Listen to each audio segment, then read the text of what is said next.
Hi, Pedro.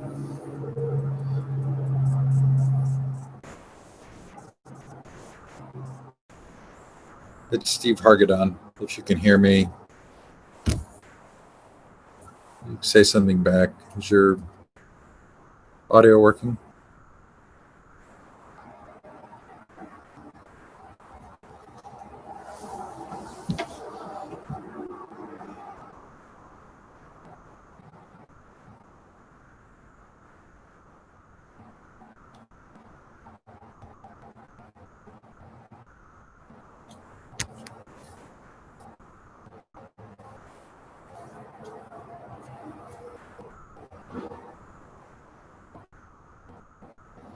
Can't tell if you're hearing me or not. Doesn't sound like it.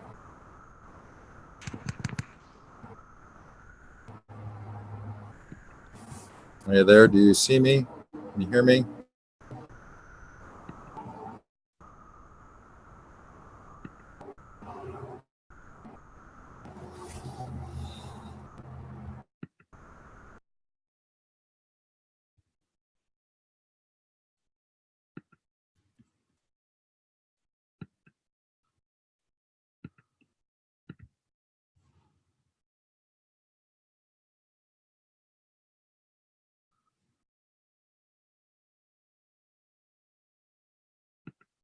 Check, check, check. Are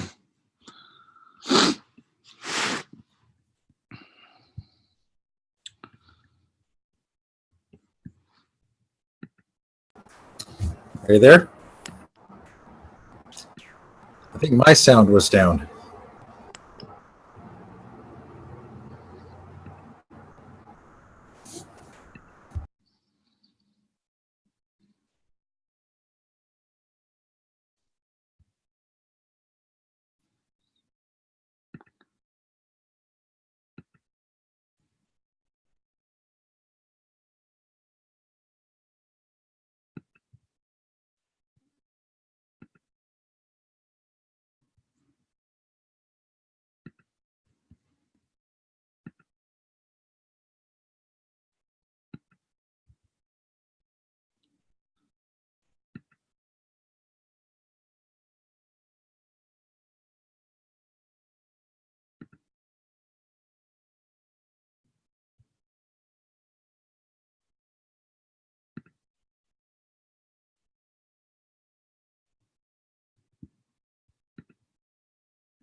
Global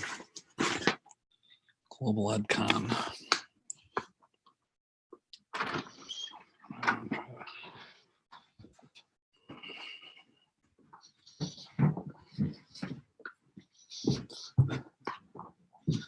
Hey, how are they moving?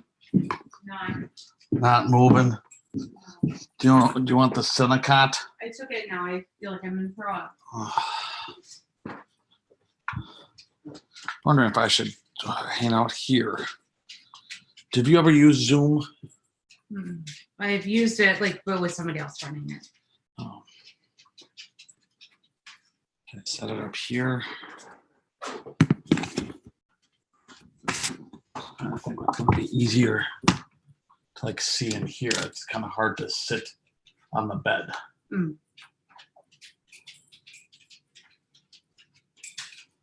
Or should I go in the basement? Either one.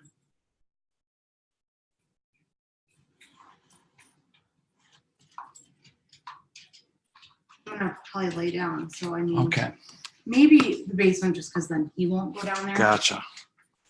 That's a good idea. I don't care if I lay here or upstairs.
Hi, Will.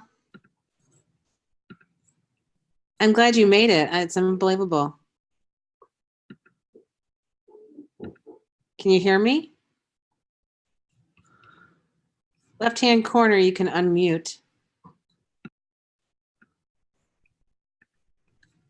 Hey, Lucy. I can't hear you. But maybe my volume's down. That's why. Might help if I turn my volume up. Can you say something? I hear you typing, so you must be okay.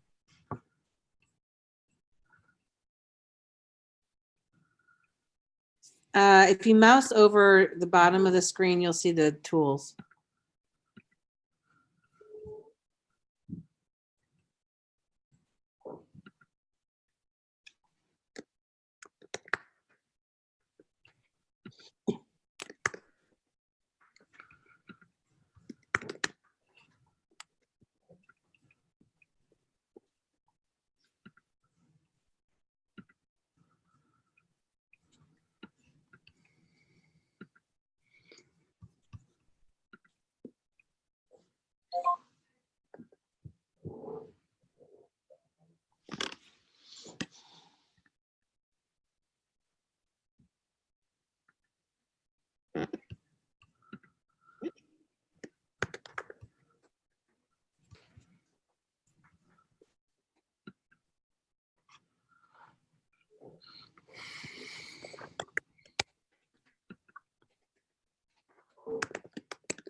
Testing 1, 2, 3, 4. Testing.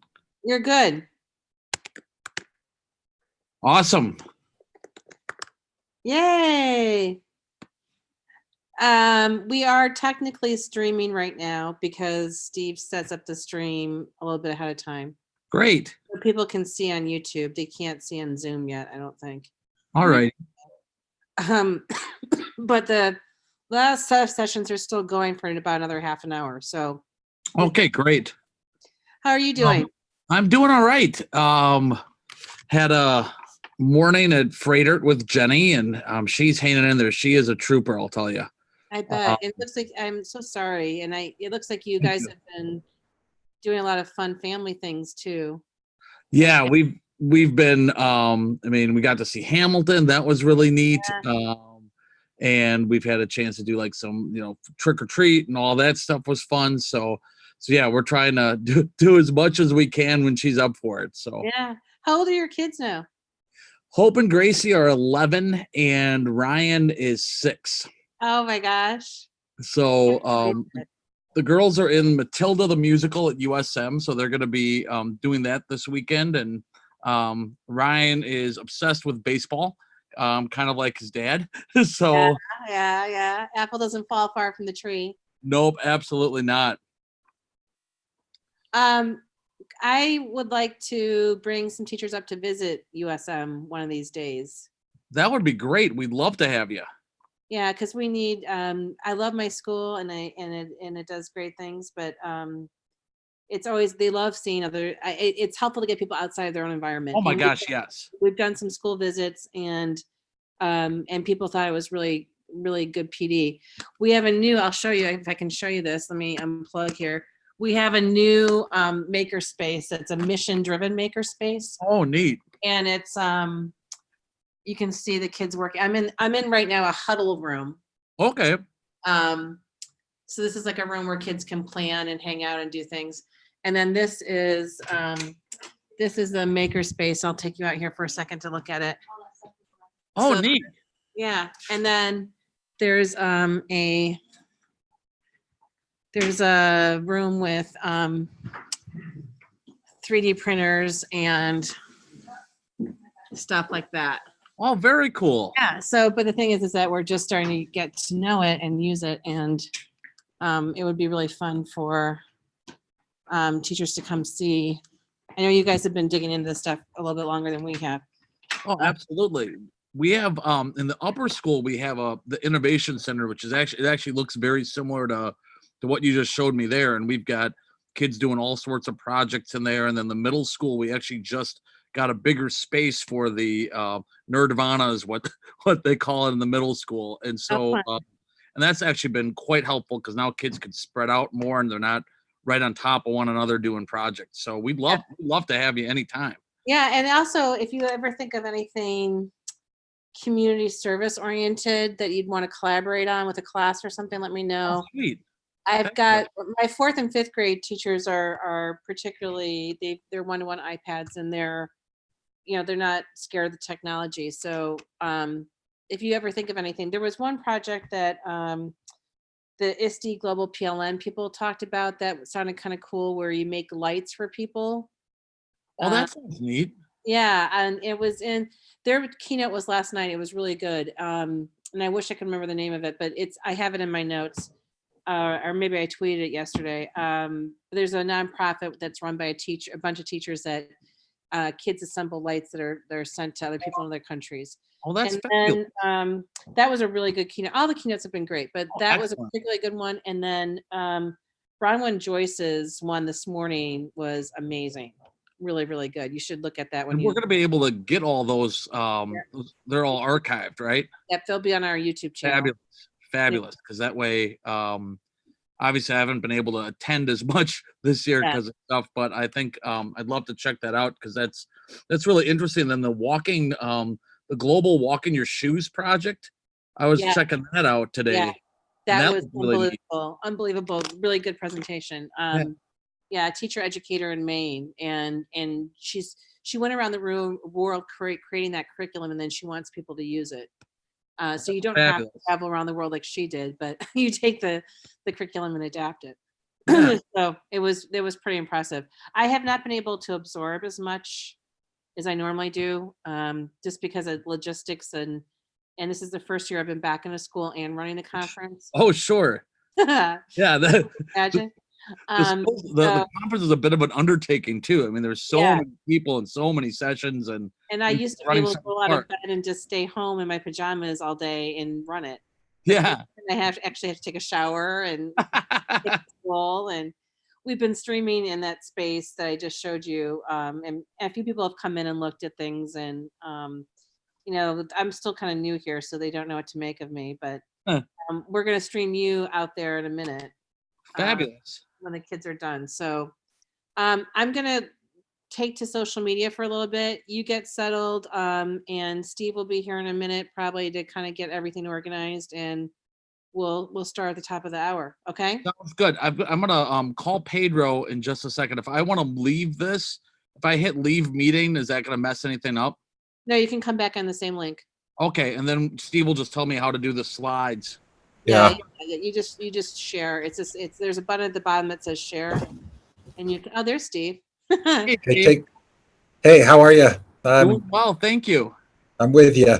Hey, you came in, I think, on Pedro's link. Did he send that to you?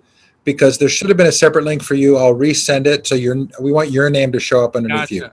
I will leave the meeting then under Pedro's link, and then I don't know how I ended up with that. You'll get a new one from me, and then I'll walk you through sharing the slides. Awesome, and then I'll chat with Pedro. We'll get everything set up, and we'll be ready to rock and roll. Okay, I'll go resend that right now. Awesome, thank you.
Check 1, 2, 3, 4. Check.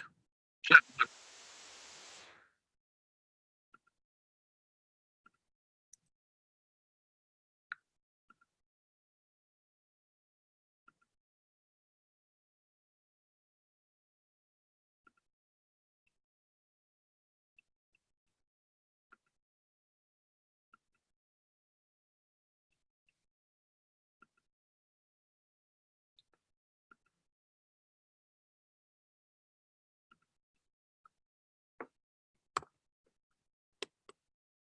Okay, you're back and you look good.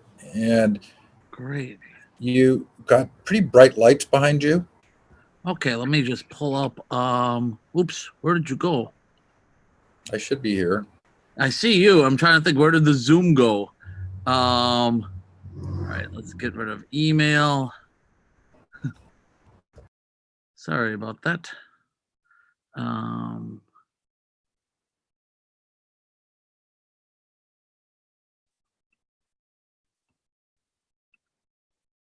Huh. Launch meeting Zoom. Where did this go?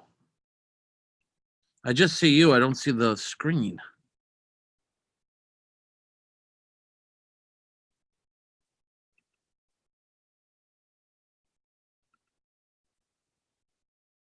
Sorry, if you see me, you are seeing Zoom. It would just Okay. hover over the bottom to get the options. Is that what you're looking for?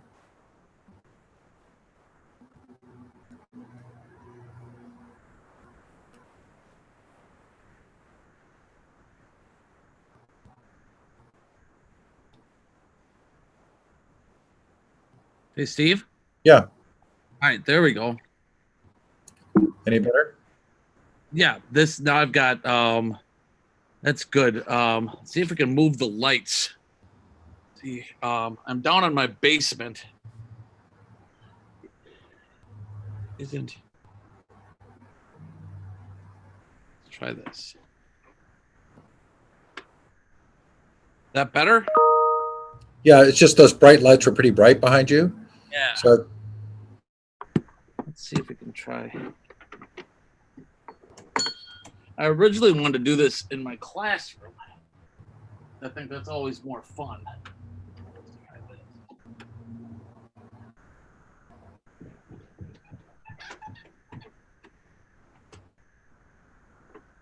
this. Hello, hello. hi, Pedro. Hi, Steve. How are you doing, guys? Good. We're just getting set up here. Perfect. That sounds perfect.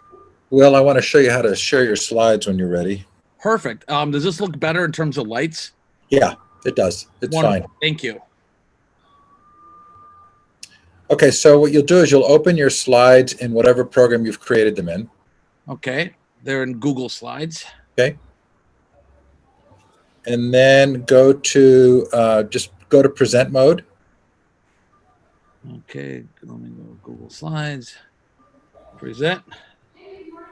And then can you tab back here I'm back to the Zoom room. Okay. Yep. And then you go down to the bottom and I'm going to stop sharing. You should be able to click on the share button. Okay, so there Now. you are. All right, now. Oops. All right. They're not popping up there. I think I have to close some windows. Yeah, you clicked on, are you on a Windows or Mac? I'm on a Mac. So I don't really know Macs well, but when you click on share at the bottom, it should give you an option to choose. Yeah, there's a whole bunch of stuff open. Unfortunately, none of them are the right thing. Slides. Let me close out some of this stuff because some of it's all right, now it's saying, no, I don't want to share. All right, let's go back to the Zoom.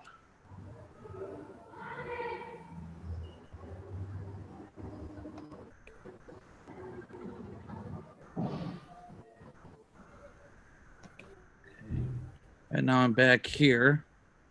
got Google open. Get rid of Twitter. Get rid of this. Get rid of that. Present mode. Now let's try. It seems like it. I mean, seems like it wants to go in there. I got Pedro. There we go. We're seeing them. Seeing him? Okay. Mm. Pedro, do you want to run the slides or do you want me to run the slides? Whatever is easier for you. You go for it. All right. Let me Click get- on present there and let's see if the slides get larger. Okay.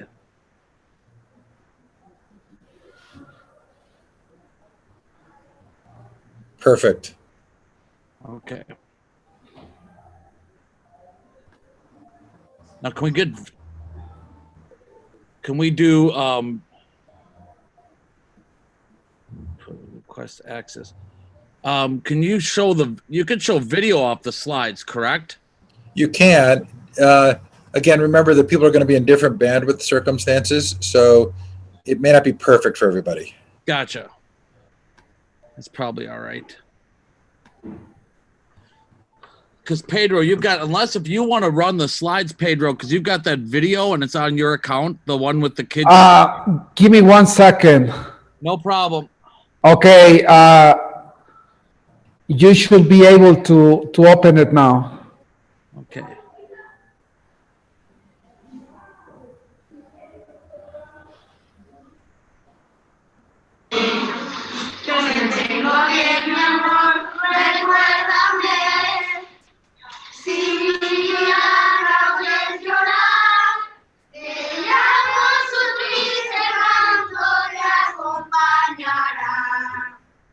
Hasta que en el brazos tú estés, Does that work okay? Yeah.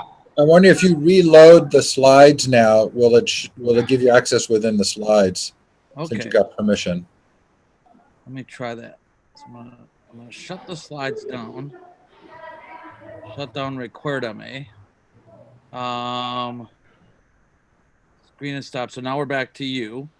So now I'm gonna go to the slides again.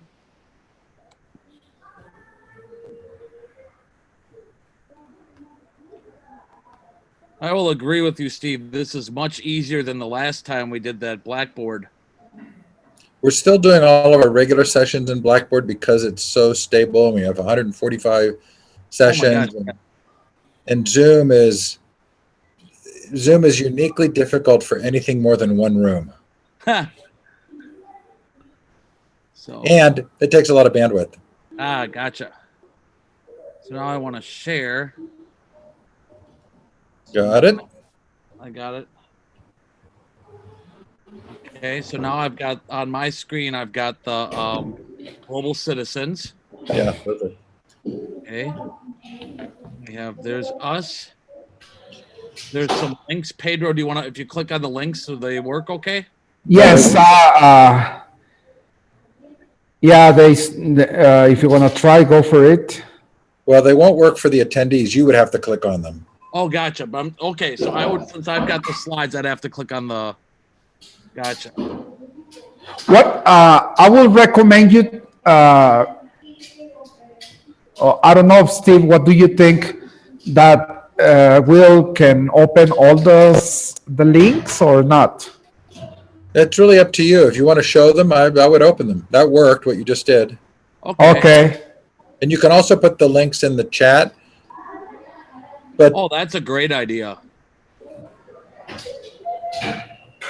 Then people can see that. Summer Spark, global education, cultural diversity. yeah, I want you to get to that film so we can see how that film works.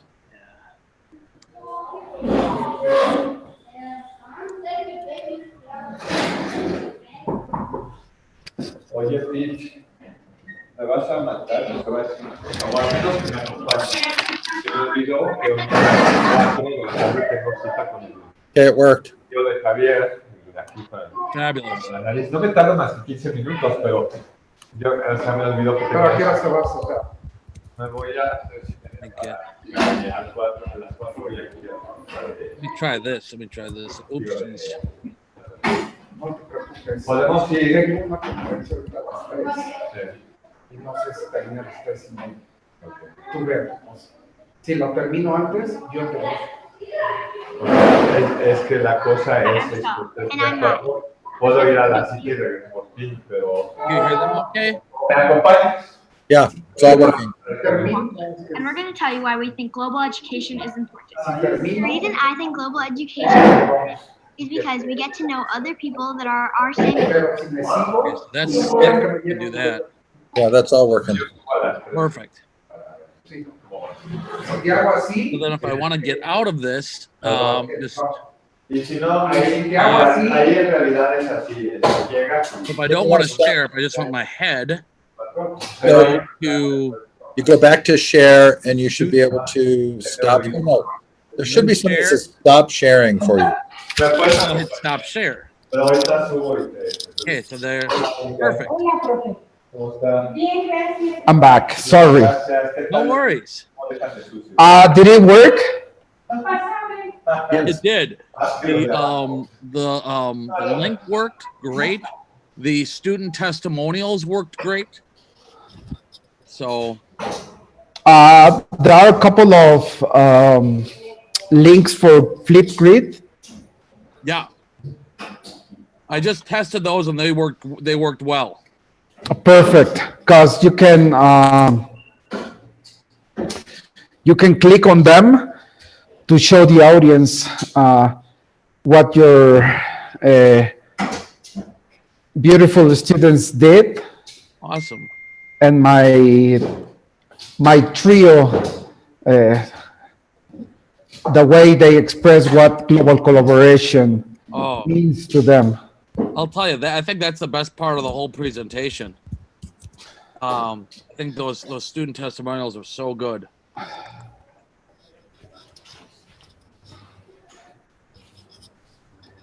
Okay, well, I guess we're. Do you want to go over the presentation one more time, please? I think that would be a great idea. And we can kind of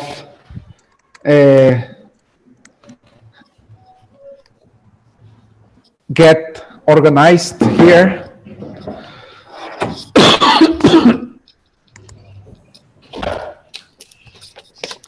Thanks for sharing the link with Chuck and people from school. All right. So what I'll do is I will go here to share, Pedro. Then we'll jump over here.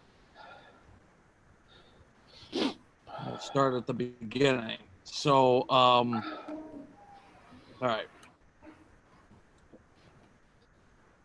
All right, so we start there, and then look at those two young bucks.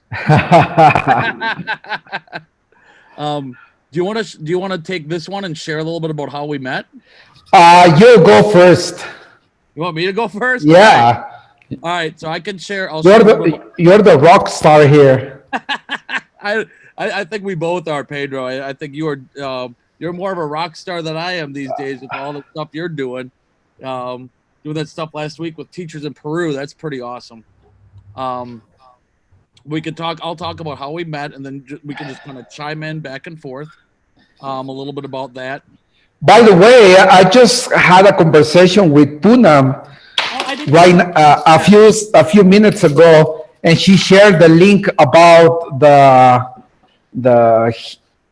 what is it, Hindi festival. Oh, the Holy Festival. The Holy, thank you for correcting me. The Holy Festival. And she just told me that her first global collaborator, or her first global collaboration, was with you. Yeah. Is that fun? What a great coincidence. Totally. And you know what's also neat is that I was talking to Poonam today, and she was mentioning Global Read Aloud. And remember when you were at Summer Spark 1, the person that started Global Read Aloud was Pernell Rip, who was a co-featured presenter with you. So you have this, like, you could be in the middle of India, you could be in the middle of Mexico, you could be in the middle of Wisconsin, and you're still all connected. It's kind of, I mean, that's the beauty of this whole. It's the beauty of what we do. So It is wonderful. It is magic, where magic happens. absolutely, it's it's my favorite thing to do in terms of teaching. Okay, so you start talking about how we met, and then I'll just jump in to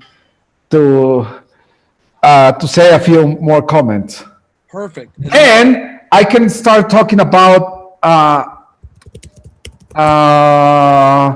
what if I talk about the Day of the Dead, and you talk about water around the world and winter traditions from around the world, and I talk about Diwali from India. Would that be okay? That sounds great. I think what's neat is we can share a little bit about each of those projects and how we were able to bring other people on board. So kind of from the last time we did this conference to now, all those projects are new, or things that we've started, or I think with the exception of Day of the Dead, which has just become a long-standing curricular tradition. Speaking of which, I brought this guy with for today, my Milwaukee Brewers Cranio Day of the Dead guy. Okay, you're all set up. You can't have a presentation with me without doing something with Milwaukee Brewers. Give me 1 second. A hard time to see the Cubs fan. But that sounds good. I'll do water around the world.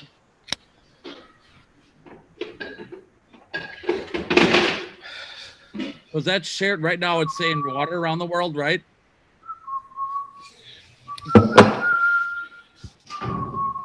Yes. Right. Okay. So there. So if we want to, so basically, if I click on that, then I can just scroll down, talk a little bit. I mean, we're not going to do a ton with have it because we can put all those links in the chat for all those projects. But I think it's just neat to be able to say, like, here we connected with India, and so here Poonam was able to do stuff with water scarcity, and then we were we kind of all chimed in on that. So you can bring people together on global topic. Oh, good stuff, Pedro.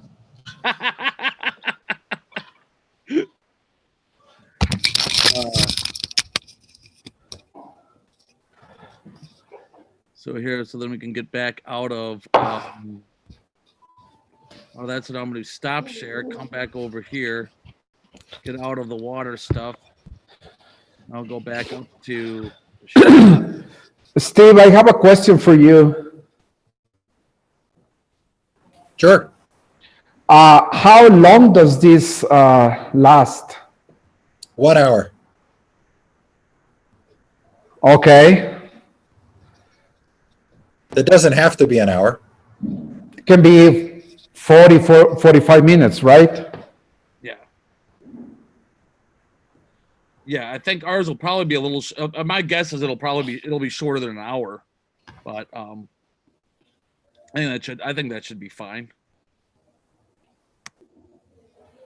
Yeah. No, you don't have to go the full hour. No, there's just we've blocked an hour. Yeah.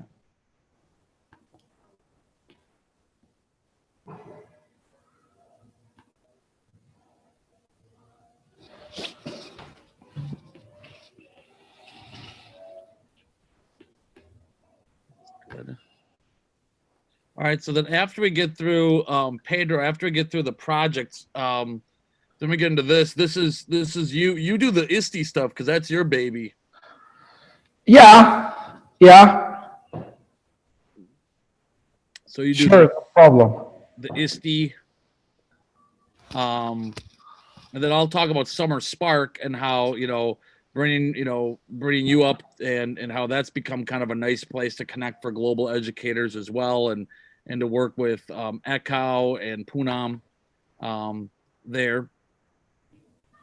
And then I'll talk about the framework of global education at USM from PK through 12 and how that's kind of helped shape as a school how we view global education and the importance of global education, starting with our youngest learners. Then do you want to take this one about cultural diversity?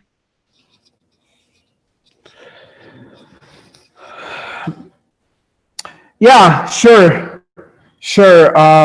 We can talk about that global collaboration opens frontiers, new perspectives in education, that we have to understand other people's point of view in terms of uh,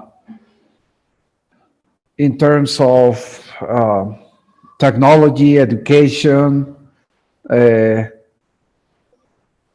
even to understand how other people have different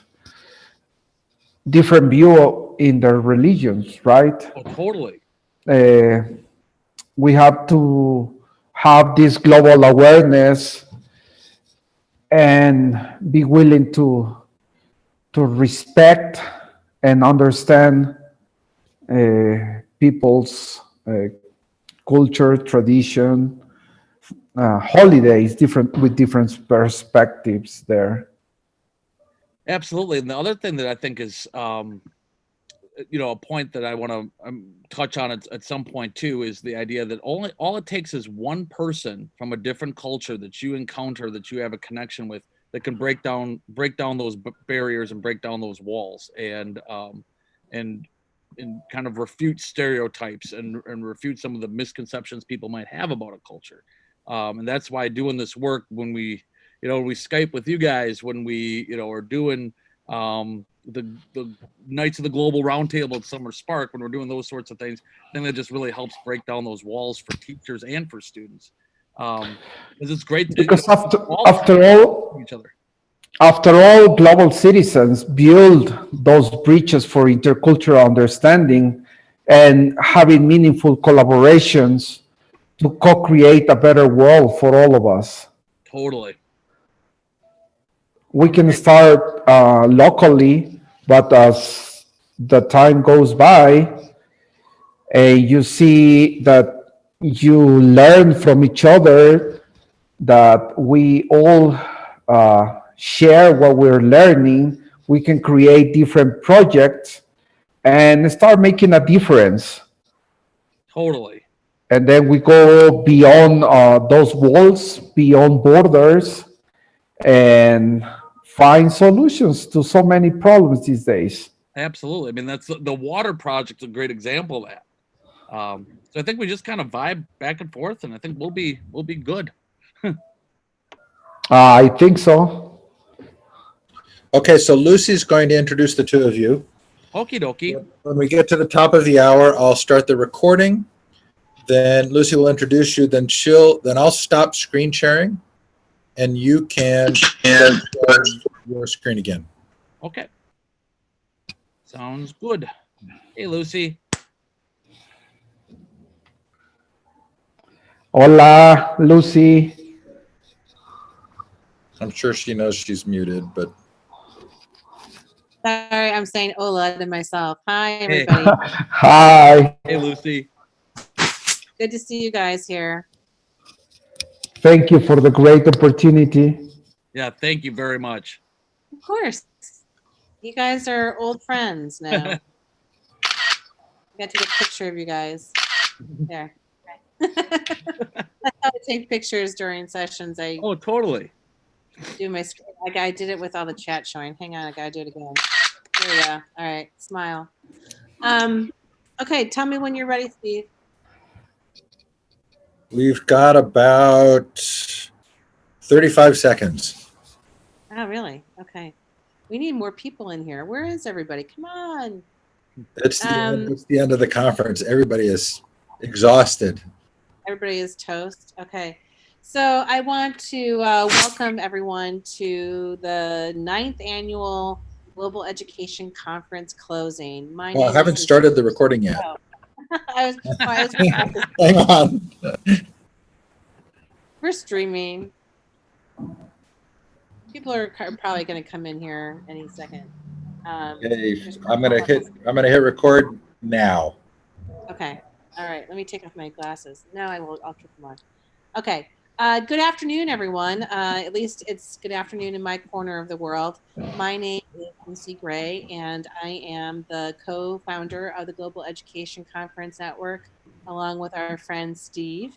And I'm also the Director of Educational Technology at North Shore Country Day School, just outside Chicago. And I am really honored to have you all here for our closing session and to wrap up the conference. We are joined today by two gentlemen who actually met in our rooms, and I've actually met them in person several times.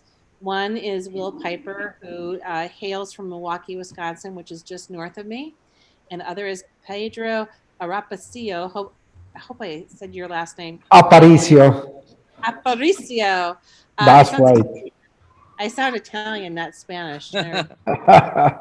I'll have to practice that. And so they met in our rooms a few years ago and started collaborating. And Will's school had Pedro come up to a conference and had me come to a conference, and we all met.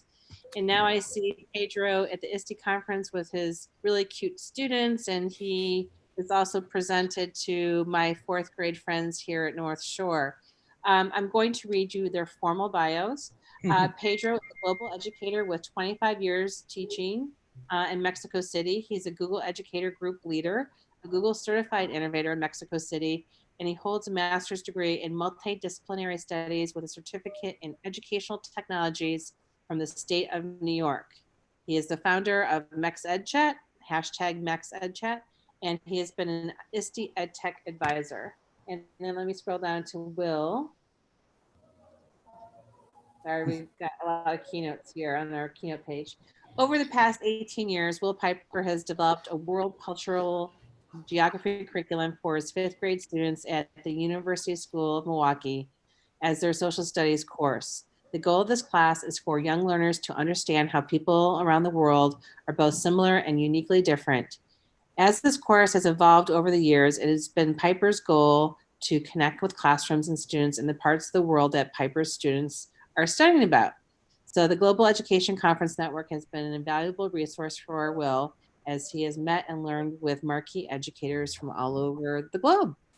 So without further ado, I want to turn it over to you, and then perhaps at the end we can have some closing remarks from my my partner in crime, Steve Hargenut. How's that? Does that sound good? Great. Okay. Sounds great.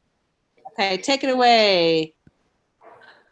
All righty. Well, first off, thank you very much, Lucy, for all of the for all of your help over the years, and for allowing Pedro and I to be with you today. And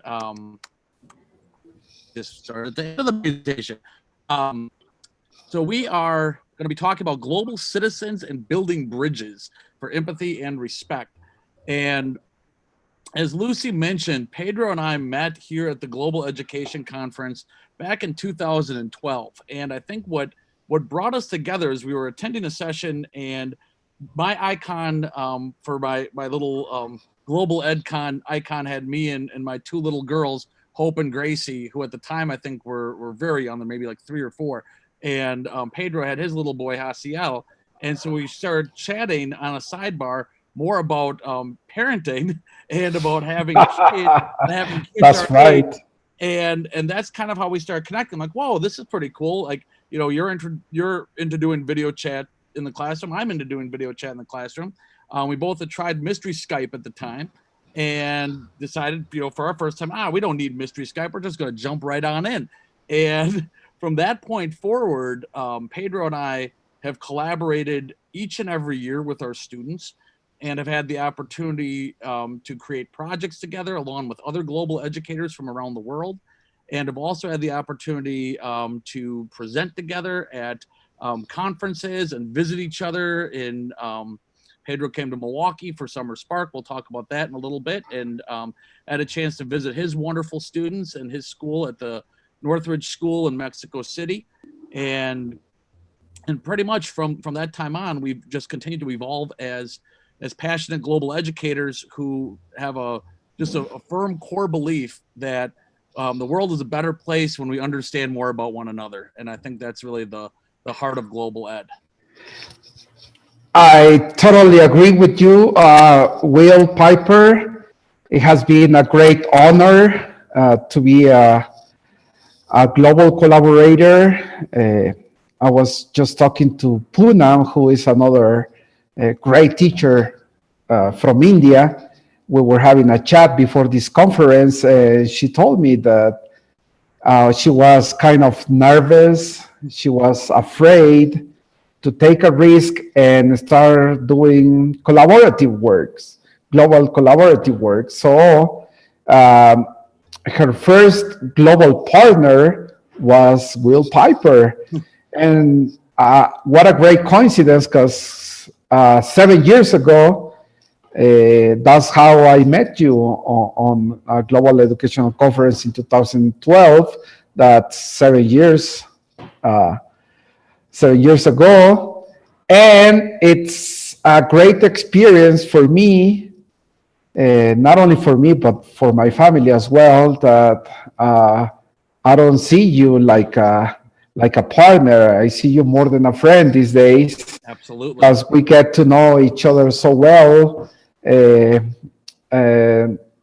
Even during our winter break or summer break, we keep on being on touch, right? Absolutely. Absolutely. And that's wonderful, because we create global citizens build bridges for intercultural understanding and meaningful collaborations to co-create a better world for all of us. And that's the main reason why we're here, trying to share experiences with other educators and telling them not to be afraid. Something might be wrong, but there is nothing wrong with that. It's just the beginning of a new journey of experiences, great success, some failures, but that's all right. This is part of being a teacher. And to be a global educator, it takes like a further step.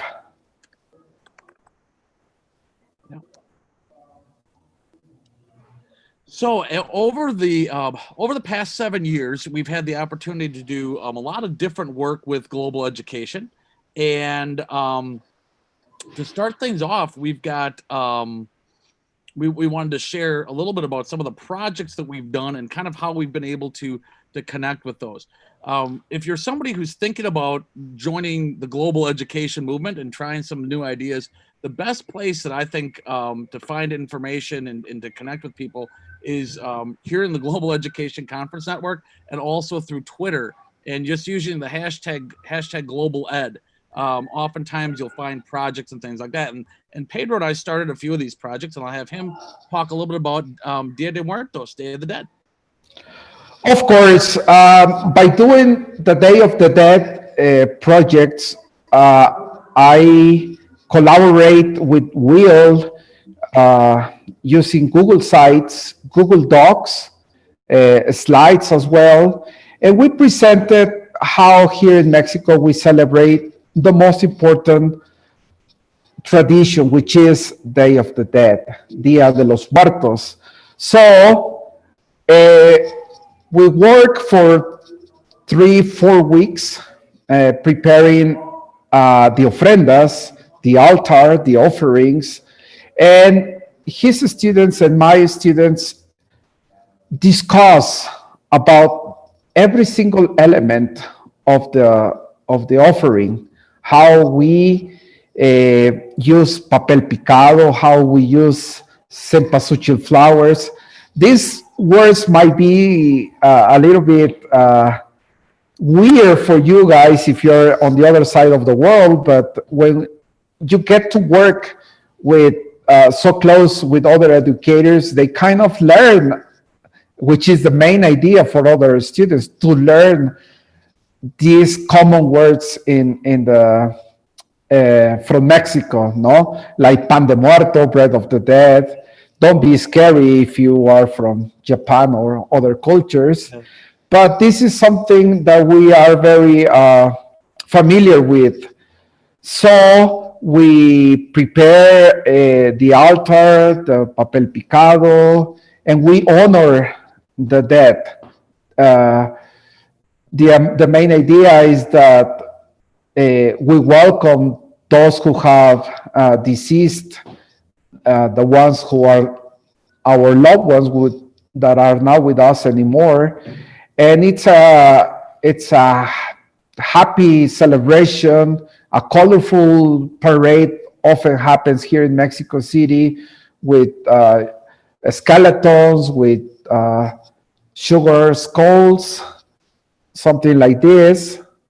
Okay, and on November 1st, on November 2nd, we connect. Will Piper's students make a research about how we celebrate the Day of the Dead, and they have questions for my students, and my students present their projects. This is where magic happens, you know. We have real, authentic audience asking questions to my students to explain how we celebrate this tradition here in Mexico. We're not pretending to be teaching, we are actually teaching. Okay, and Will Piper's students are actually learning. They deepen the learning, they have questions, they use their critical thinking, their design thinking to ask very important questions. And my students are more than willing, more than happy to answer anything related to this tradition, right? Will, I don't know if you want to talk about how you guys celebrate the Day of the Dead in Milwaukee.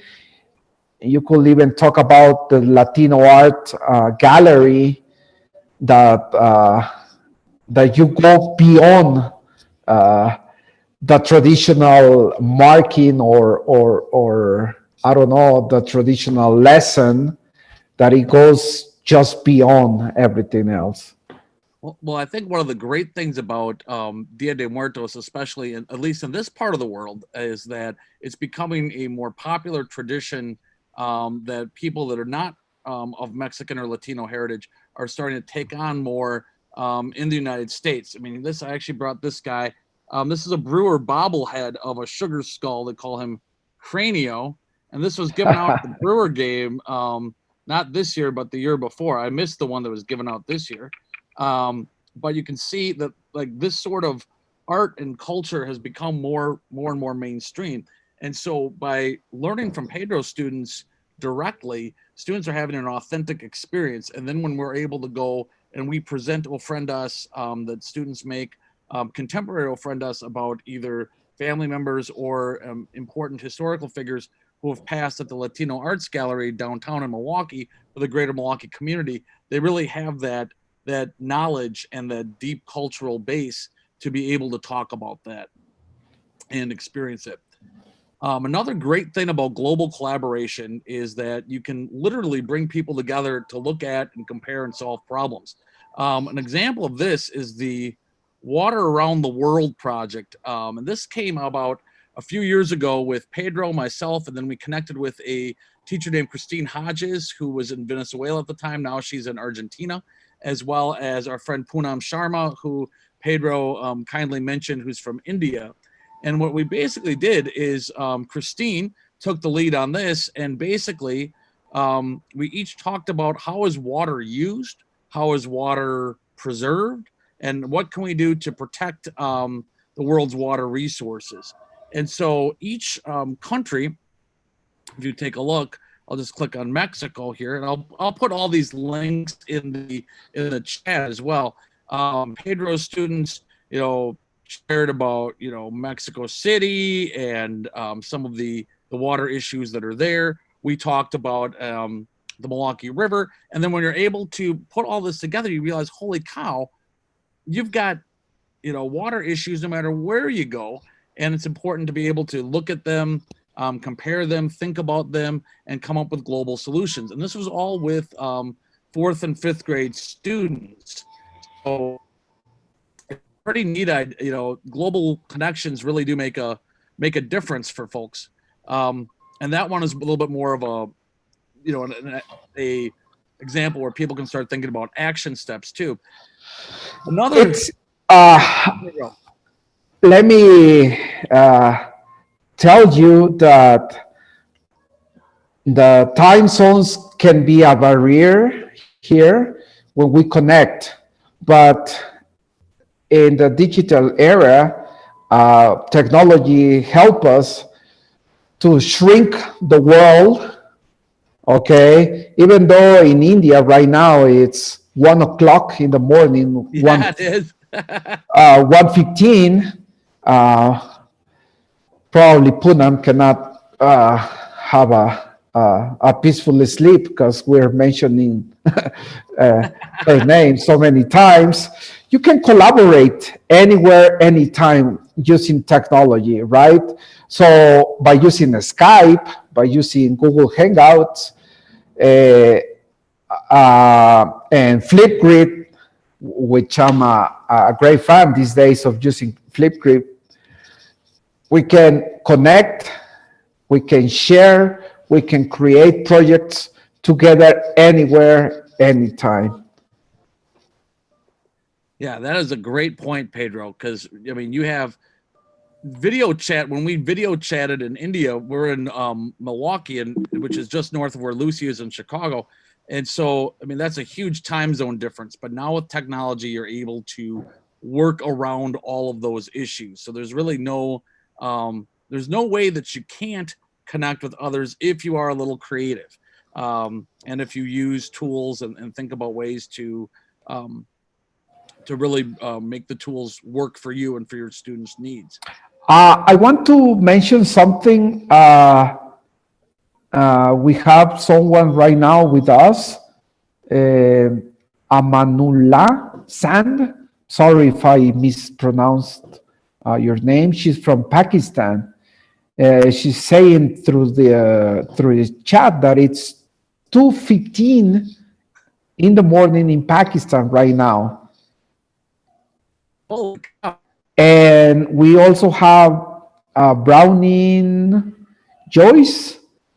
She presented at 3 a.m. Her time today in Australia. We had Martha was asking, what tools do we use to video chat? Well, later on in the presentation, we're going to show you Flipgrid. That's a super easy one that you can use with any time zone. We also have used Google Hangouts. We've used Skype. I've used Facebook Messenger before to connect with people. I think it all depends what app I've used. I think it all depends on the comfort level of the people that are participating and what they have and what they feel most comfortable with. So, And another tool that we used, we still use, is WhatsApp group. Right? We have Natalia from Argentina. We have Poonam from India. We have Ek from Ghana, Will Piper and myself. We're in this global collaboration group using WhatsApp. So I use WhatsApp video with Ek. Mm-hmm. He is from Ghana, and sometimes there are connectivity problems, but WhatsApp has been a great app, a great tool to connect with people in Africa.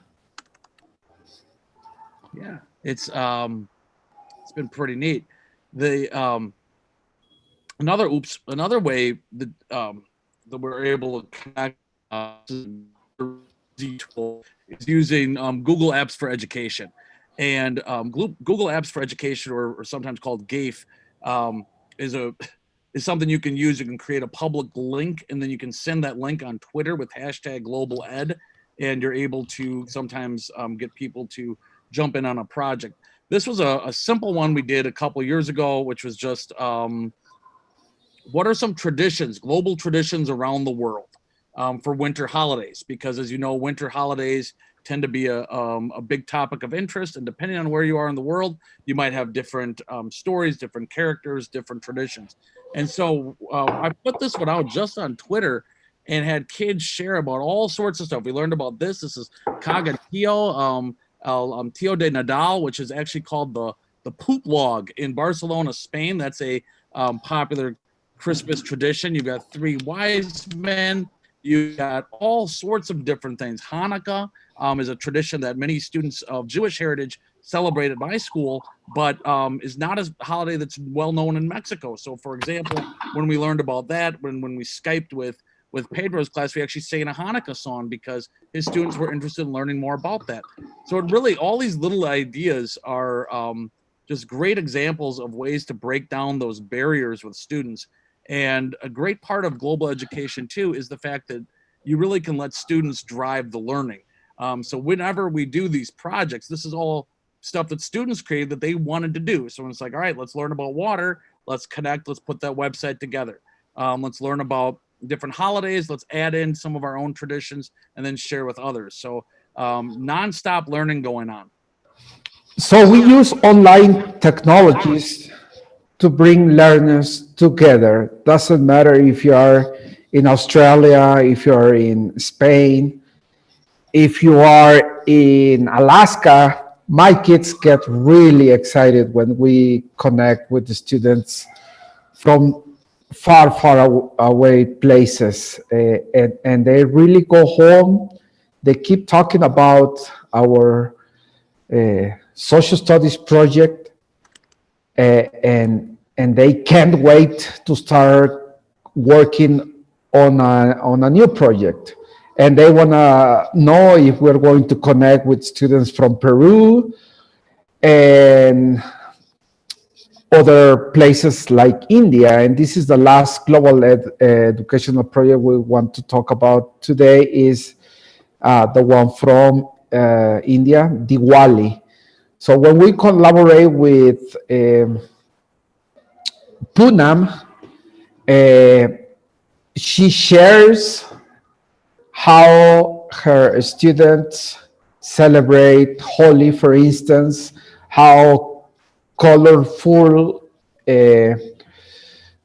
pictures,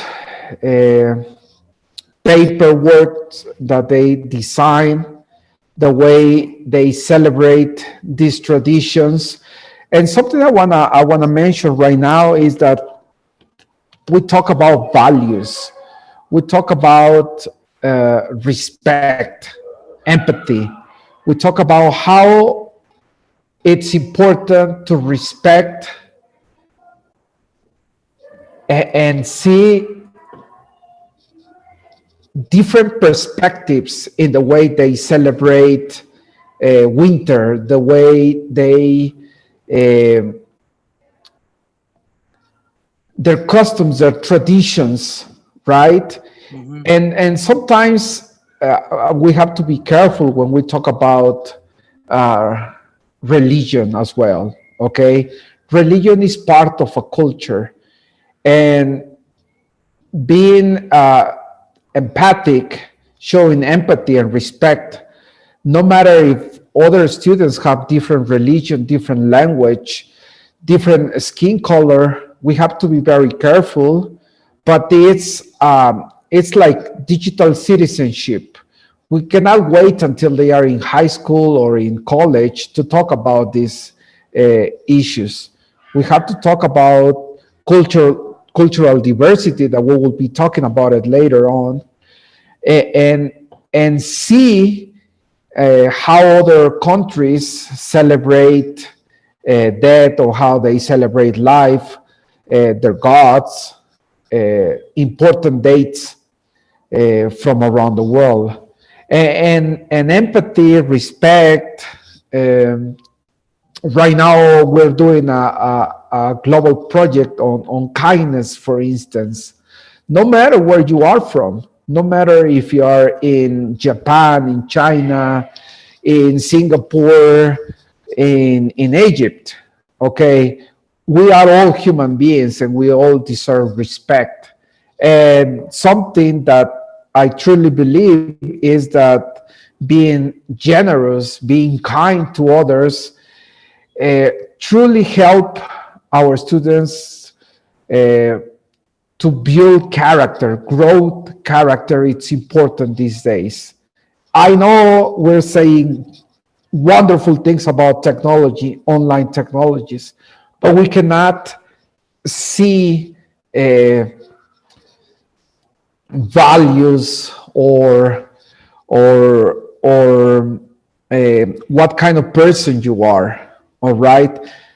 And when we talk about kindness, about respect, about digital citizenship, how to respect others while online, that really motivates me, and I feel empowered to take my third or fourth grade students, create a project, and take it beyond borders.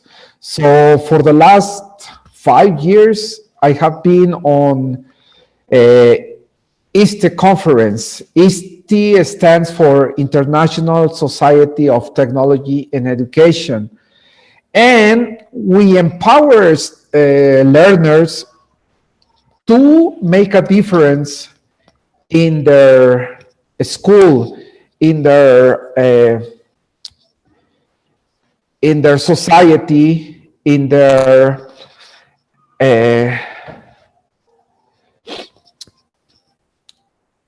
neighborhood, in their cities. They try to find creative solutions for a specific problem. They construct, they build their own learning. They are innovative designers. They use technology, so they are computational thinkers. Of course, global collaboration is another specific ingredient here. To create a project, send it to the ISTE advisors, and they can either accept or reject your project. And if you're lucky and they accept your proposal, then you can go and present your global collaboration project in the United States. The coming is going to take place in Anaheim, California in the year 2020. So probably I hope to be there. Last time, Will, you were in Chicago, right? Mm-hmm. Yep. And Will, who is a great guy, met us in a cafeteria, or was it in a pizza place? Steak Shack. Okay. Shake Shack, burger place.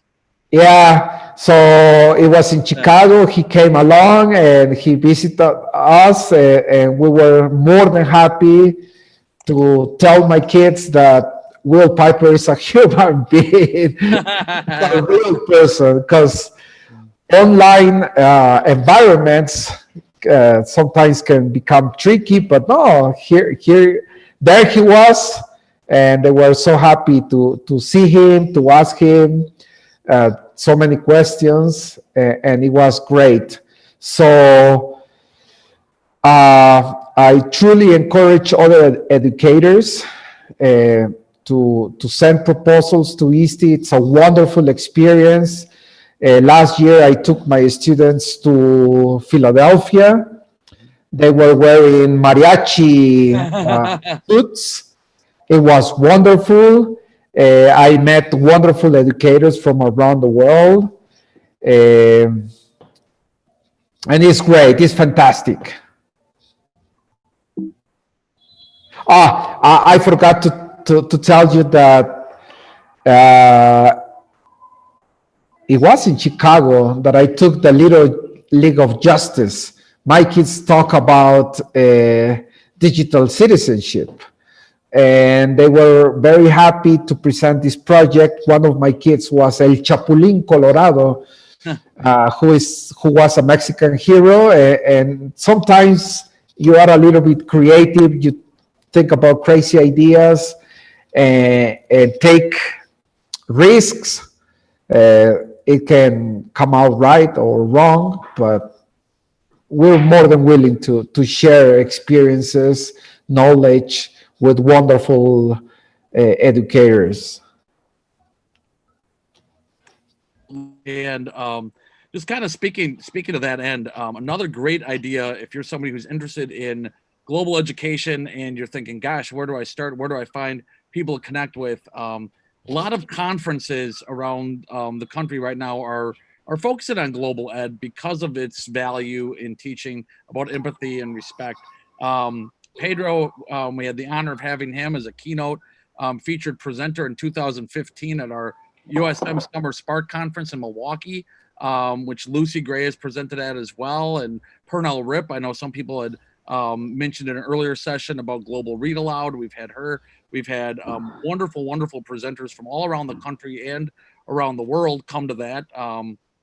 And I've also facilitated a session called Knights of the Global Roundtable, where we actually ended up with a using different tools, having a whole bunch of different teachers present about why global ed is important to them, featuring Pedro, myself, Christine Hodges from Argentina, Ek from Ghana, and Poonam from India. So that was a lot of fun. Another thing that I wanted to touch on a little bit about global education and its importance is a little bit about thinking about global education as a framework. One thing that happened recently at our school within the past 5 years is that we've really looked at global education not just as a standalone thing that happens in Mr. Piper's class or in 9th grade or in 1st grade, but rather a framework for looking at the world. And this is a model that that we came up with as a school. And I thought I'd share it because for me, at least, it makes a lot of sense, and it makes you think about a lot of things. We kind of start off with the idea of global education. You start off with yourself, and then you think about your broader world. So how do you get there? Well, at first you could maybe think about, family. How are you similar and uniquely different within your family? How about your classroom?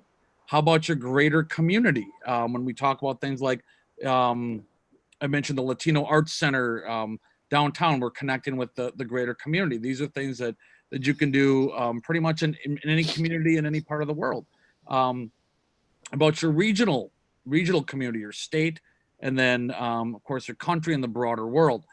What we start off with in our students in the lower school start off learning 1st grade about global issues. They actually are studying about Japan right now and Ghana, and they also study Brazil.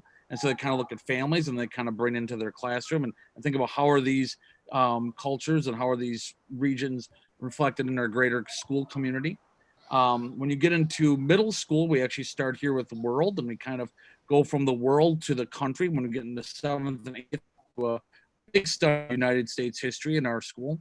And so you're kind of able to apply what you know from yourself and your world to others to create action, develop insight, and ultimately learn that empathy, which is so important in today's day and age.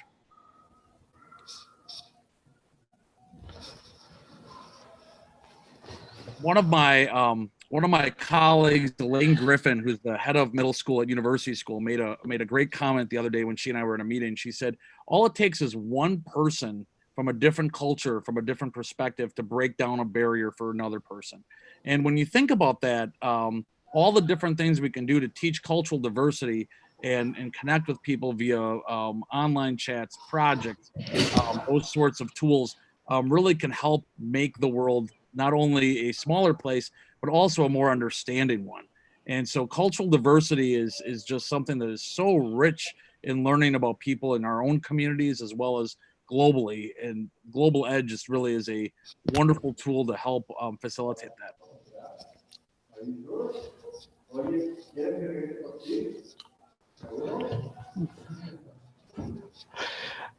I'm sorry. I'm saying goodbye to my co-workers who are no leaving problem. the building. The world is moving at a rapid pace with changing technologies and innovative career paths. And our schools have the great responsibility to prepare students with hard and soft skills to unknown future. Therefore, we need to prepare these students with critical thinking, creativity, communication, and of course, collaboration. And when we talk about cultural diversity, is to understand different perspectives from different backgrounds. And that's what we do when we connect with students from Ghana in Africa. Last time I connected with Ek, he showed us coins, their money bills, and my kids were amazed to see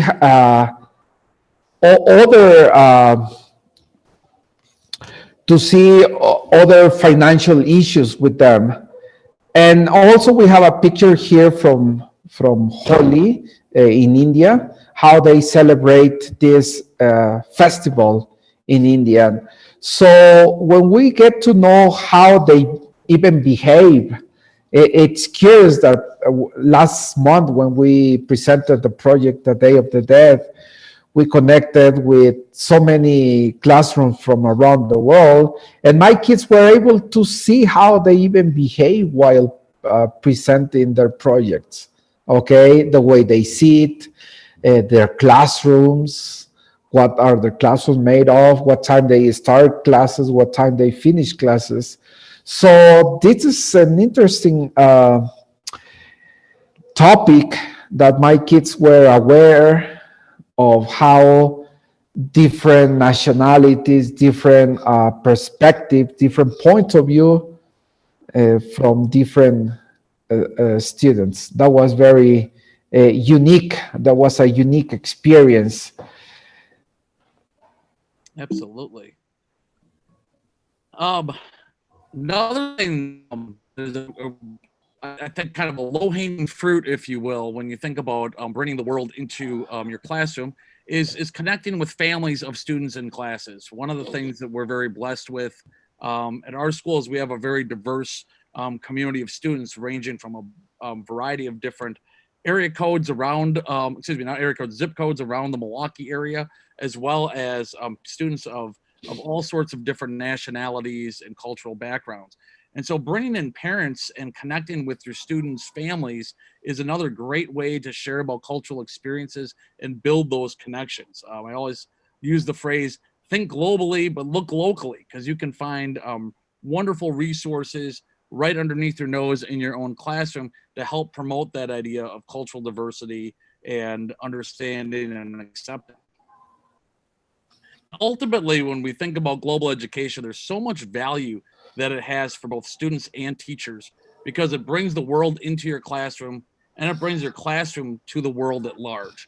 And that's really what I think over the past 7 years, when when Pedro and I first met to now, it's really just been a game changer for our students and for us as educators, and collaborating with other educators and really developing that sense of pride and understanding about wanting to learn about as much as we can about as many different people as we can, and breaking down the barriers of time zones and all that sort of stuff by doing this. And it also prepares kids for the real world, because you're going to likely be working with people of all sorts of different backgrounds. You might be working with people in different time zones.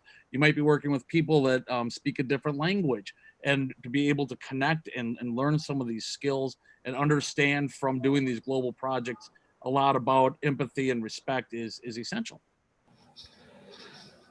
I just want to add that Julie Lindsay, who's another global educator from Australia, has a saying that the classroom is the world.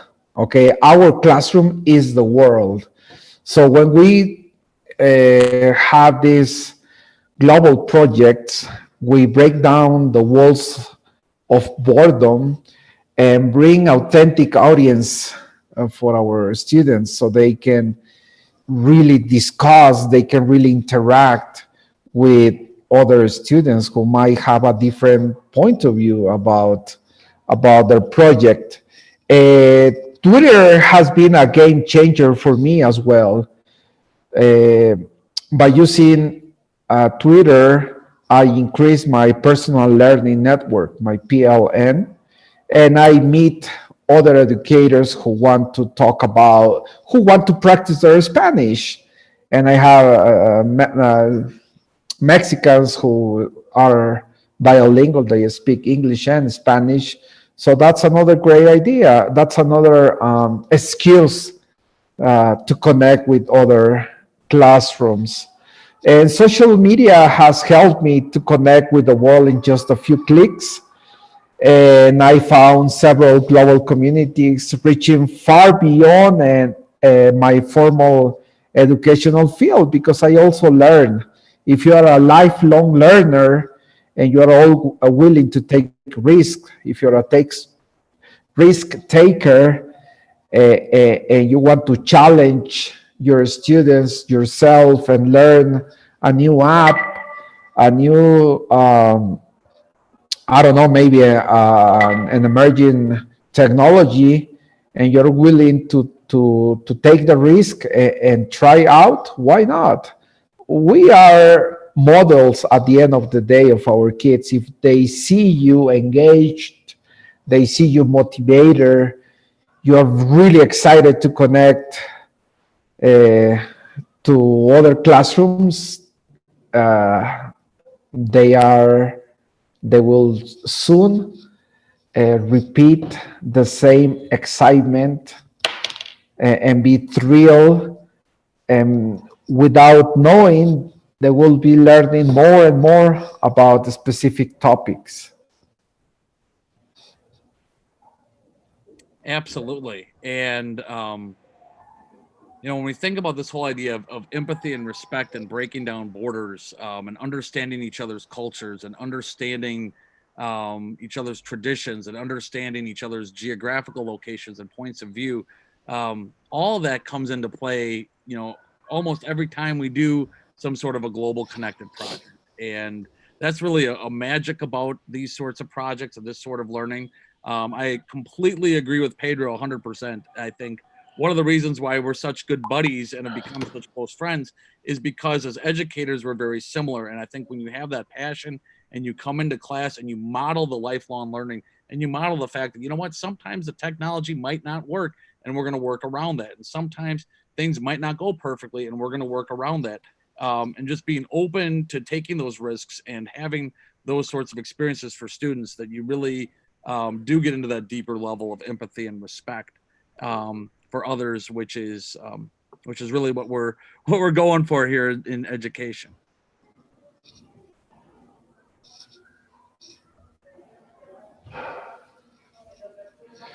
So everyone smiles in the same language, right? If you're kind, I was talking about kindness a moment ago. If you're kind, any other human being will appreciate that you are respectful, that you're kind, that you show gratitude. Okay, and it's important to teach these generations how to be a nice guy, how to be friendly, how to smile. By the way, when my kids see Will Piper's classroom, he's always smiling. It's a huge smile, and that is important. Look at the other picture. How excited, how amazed these students are when they connect. All right, they can't wait any longer to listen, to learn, to question other kids. Right, Will? Oh, absolutely. It really is a great engager for the classroom and a great way to promote the idea that we really are, no matter if we're in Mexico City or Milwaukee or Pakistan or Salt Lake City, Utah, or Argentina, or any place else that you might be watching this presentation from around the world. We really are one world and one people, and understanding and learning from each other is really what it's all about. Being a connected educator has redefined my practice. Connected beyond my classroom has opened my mind, my imagination, to a variety of pedagogies that push me out of my comfort zone, because you have to willing to risk uh, your time, okay, your reputation if something goes wrong. You can, other global collaborators will ask you if you have time for another connection, but then you are a little bit behind with your curriculum, with your program, okay? But you know what? Take the risk. It's worth enough to truly understand, learn, share, create different projects with other enthusiastic educators who are out there. And ultimately, what makes this fun is this how it impacts students. So what Pedro and I did is we used a tool called Flipgrid, which basically is it's a video sharing recording platform, and we asked a few of our students to just share how, what does global education mean to you. We did not give them any sort of a script, and so we wanted to share as we wrap things up. We wanted to share some of their thoughts with you, so you can hear it from students themselves about global ed. Hola, my name is Juan Manuel. Hi, my name is Mateo. Hello, my name is Rene. And we are third graders from Mexico City. It's important to talk to other students from other countries because they learn about us and we learn about them.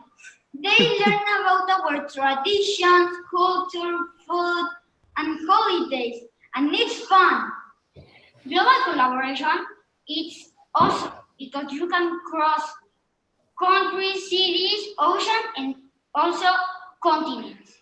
With a click, boom, you are there.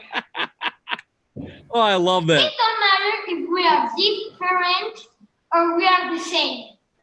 We can communicate, we can collaborate, and we can create projects all together. Goodbye! Hi, my name's Stella. I'm a fifth grader. USM, I think global education is important because you can learn about different people and different places from around the world. And I think learning about like different people's religion and stuff they do that you might not have ever heard of before is just a really fun thing to learn about. And it's really awesome. Hi, I'm Stella. And I'm Maya. We're fifth graders at University School of Milwaukee, and we're going to tell you why we think global education is important. The reason I think global education is important is because we get to know other people that are our same age and live from around the world. Also, to be a good citizen, you need to know about different cultures because if someone from a different culture comes into our community, we need to know how we're similar and different from them. Also, if we know people's similarities, it creates a bond between cultures, which makes you a really good citizen. We love learning about people from other cultures. Thank you. Bye!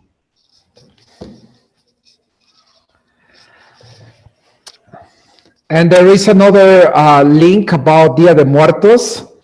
So if you want, if you are studying the culture of Mexico, the history of Mexico, this is a great way to engage your students and learn a little bit more about our traditions. Okay, so take your time later if you are a elementary or middle school teacher to share these videos with the rest of your classrooms or your whole school. Feel free to watch those Flipgrid videos. And I'll put those in the chat. Yeah, because some people, Claudia Acero is asking about the links. Oh, yep. I will put those links up there in a second. And from the movie Coco, we thought we'd conclude things with a little bit of a sing along. Music obviously can break down borders no matter where you go, and this is how Pedro students wrapped up their Day of the Dead presentations, and just thought it was adorable and fun. So hopefully you will too. Yo te tengo bien, mi amor, recuérdame. Si mi mirada ves llorar, ella con su triste canto te acompañará. Hasta que en el corazón tú estés, recuérdame.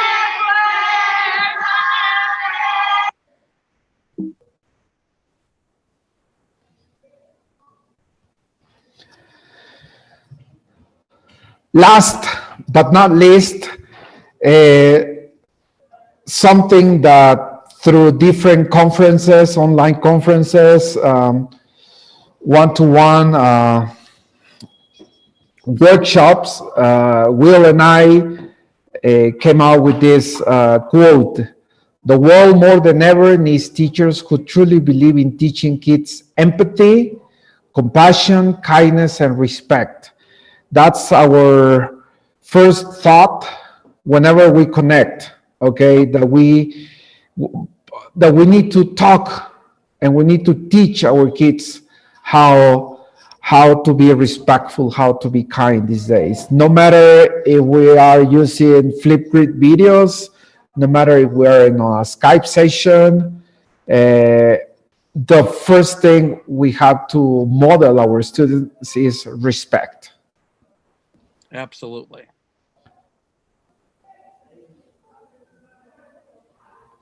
And that concludes our presentation here. Thank you so very much once again to Lucy and to Steve for their for us to present. And we are very humble and grateful for everyone who is here that listened to our presentation, and hopefully decide to do something different, try something new, and go global in your classroom. Trust me, it is an amazing experience. It has transformed both Pedro and myself as educators, and I think it's just the neatest thing ever, and so will your students. So muchas gracias, and thank you. Muchas gracias. Fue un verdadero placer el compartir estas experiencias con todos ustedes. Si quieren que sus alumnos practiquen español, vamos a publicar ahorita mi cuenta de correo electrónico, mi Twitter, y mi compadre Will Piper siempre estará feliz, contento, agradecido de colaborar con ustedes. And I just want to say thank you, Lucy Gray. I can express how grateful I am for this great opportunity, and see you very soon.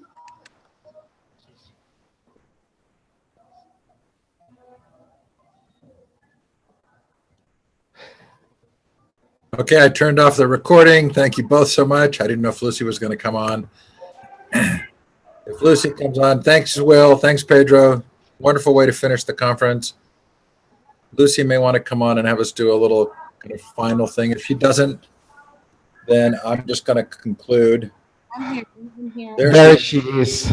There's Lucy. Probably was helping me mute our we were streaming on a big screen in this space, and we were going to get a lot of reverberation if I didn't mute something. So I had a little bit of a delayed reaction. So thank you so much, Will and Pedro. We're really appreciative of you being here, recognizing your keynote from a couple of years ago. And you know, my hope is that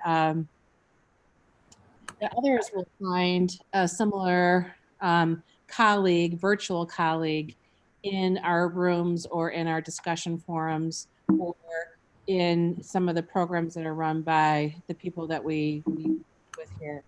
And it's all about finding somebody that you can collaborate with. I mean, like, look at Steve and I. Steve is in North Carolina, I'm in Chicago, and we've made this work for a number of years in different locations.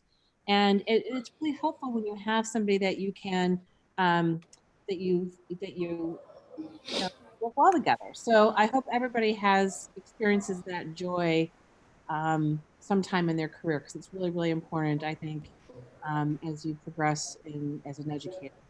The other thing I wanted to mention too, which I was going to say at the beginning of the conference, but I forgot, is I think we're all here because we're really interested in innovation and education. And we want to know how we can do it better and engage our kids more and be creative in that process. I think that's why we all are drawn to this. And I had the opportunity 2 weeks ago to go to Finland. And I wanted to mention this organization to you all because I think it's really inspiring as well. And it's kind of maybe another place that we can take our work. So 100 is a Finnish organization that is documenting innovations around the world. So for an example, they highlight 100 each year. So one of them is a virtual school that teaches to refugees.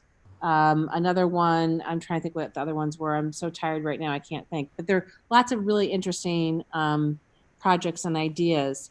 And you can apply to be an ambassador. So this is something, Pedro and Will, you might want to think about, where you spread word about these innovations. And then if you actually have a program or an initiative that is innovative, you can apply to be an innovator and have your project highlighted by them. And they pick 100 of these a year. And this year they announced also for these innovative projects, the opportunity to interact with funders and foundations in a special online network that they've created for those people. So there's a lot they're really kind of growing a really nice ecosystem. They're highlighting a lot of Finnish, Scandinavian examples of things, but it's really global. And going to this summit for 100 really, really impacted my career and not my career, but my thinking and got me excited about the potential of it. And the funny story of, what happens with all of this work, I guess where I'm going with it, is that there is a lot of serendipity and there's a lot of small world connections. So in Helsinki 2 weeks ago, I met a man at a workshop. He had a school in Costa Rica and we chit-chatted. I didn't remember his name. And the next day in the app for the conference, I got a message from him saying, Jennifer Klein says I should meet you. And I'm like, you did already meet me. And Jennifer Klein, if you guys don't know her, she's she's keynoted for us a couple times. She's another wonderful educator who is head of school at a project-based learning school in Colombia. And so she knew that this guy from Costa Rica was going to be at the conference and said, you should meet Lucy. And so we chatted and whatever, and now we're Facebook friends and whatever. So now I just got a message from a woman named Carrie who said, thanks for all you're doing with the Global Ed Conference. And I said, oh, have you been attending the sessions? And she said, yes. And I said, what school are you at? And she's at Peter's school in Costa Rica. And she's actually followed our stuff before I met Peter. So it's all circular. It all goes around. And those professional connections, I think are really inspiring and help us grow as professionals and ultimately impact the students, hopefully, because our enthusiasm and our joy and our ideas will hopefully filter down to them. So that's what I see with you guys. I see lots of joy and camaraderie and curiosity and passion for learning. And ultimately, isn't that what this is all about? How do we instill that in kids? So I just wanted to say, if you guys are interested in 100, please check it out. I really thought highly of it when I was at their summit. And Steve, I'll turn it over to you for any final thoughts about this conference. Okay, I'm going to actually hit record again. See, because I want to do a public thanking of those who volunteer moderated, especially our overnight crew with Sue and Ann, and with Maisie coming in from Israel, and with lots of others who contributed, Janet and Terry and Teresa. We'll do another form of public thanking, but the volunteer aspect of this conference is probably the most heartening of it all. And truly, it's just a great experience to be a part of it. So thank you. Thanks to Will and Pedro for closing up so nicely and for being such a great example yourselves. Thank you. Thanks, everybody. Those few who are left here who stayed the course, we're all going to go take a nice big nap. I'll say before I forget, the recordings are up for the Blackboard Collaborate sessions on our front page and in our archives. But we have to add some of the Zoom sessions, so those will be coming. And I also will be creating a system for certificates in the next day or two. So stay tuned for presenter, volunteer, and attendee certificates. So I forgot about that. Bye, everybody. Adios. Adios. Adios, amigos. Adios.